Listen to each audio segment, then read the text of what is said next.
আমার একটা রিকোয়েস্ট হইল শিল্পী সমিতির নির্বাচনটা এবার হোক পরিচ্ছন্ন সুস্থ হেলদি নির্বাচন। আমরা ওয়েলকাম করি প্রত্যেককে সেবা করতে আসছি, প্রত্যেকের উদ্দেশ্য আদর্শ একই অভিন্ন। আপনার এমন কোনো কিছু বলবেন না, এমন কিছু লিখবেন না যাতে করে অন্তত সমাজে ব্যাড ইম্প্যাক্ট আসে, ভুল বোঝাবুঝি হয়। যারা দাঁড়িয়েছেন তারাও সেবা, তারাও যথেষ্ট আমাদের সহকর্মী, আমাদের ভাই বোন, আমাদের বড় ভাই, আমাদের ছোট ভাই। কাজে এমন কোনো কিছু লিখবেন না বিক্ষিপ্তভাবে ছোট ছোট নিউজগুলোকে, যাতে আমাদের মনোক্ষুণ্ণ হয়, কারণ আপনাদের দ্বারাই আমরা পরিচালিত হই, প্রসারিত হই। Thank you very much. স্লোগানটা বলে দেন। এবার আমাদের শিল্পী সমিতির স্লোগানটা হচ্ছে হাত। প্রথমবার ছিল আমাদের নীতিগতভাবে আমরা ছিলাম অল শিল্পী এবং কলাকুশলী নীতিগতভাবে এক। তারপরে মানে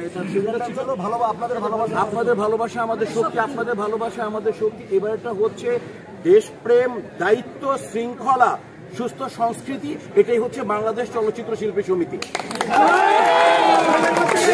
চাই, আবার বলি, দেশপ্রেম চাই, দায়িত্ব চাই, শৃঙ্খলা চাই, সুস্থ সংস্কৃতি। এটি হচ্ছে বাংলাদেশ চলচ্চিত্র শিল্পী সমিতি।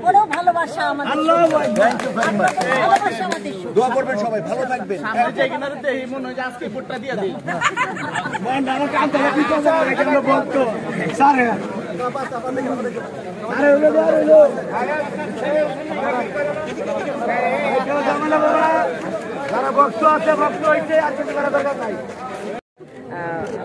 ছিলাম, আছি, এবং আমার সাথে রোজিনা, আমরা সব একসাথেই কাজ করেছি। আমি তাদের সাথে একটাই কথা, যে বিগত দিনে কি করেছি না করেছি সেটা তো অন্য কথা, কিন্তু এই করোনাকালীন সময় আমার এই মিশা জায়েদের প্যানেল, আমাদের প্যানেল যে কাজটুকু করেছে সেইটুকু শুধু আমরা বলবো কেন, আমাদের যে ভোটাররা, যে শ্রদ্ধেয় ভোটাররা, তারাও দেখেছেন। সুতরাং মুখ দিয়ে বলার চাইতে আমরা দেখব আমাদের যে সমিতির কাজটুকু সেটা কতটুকু হয়েছে, এবং আশা করি সামনে আল্লাহ রাব্বুল আলামিন যদি আমাদের সহায় থাকেন, তাহলে এই মিশা জায়েদের আমাদের যে প্যানেলটা আরো কত ভালো কাজ করবে, এটাই। ছোট করে বলে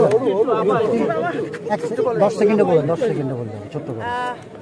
আমরা শিল্পী, আমাদের সাথে যে মানবিক কথাটা খুবই যুক্ত থাকে সেটা হচ্ছে মানবিক।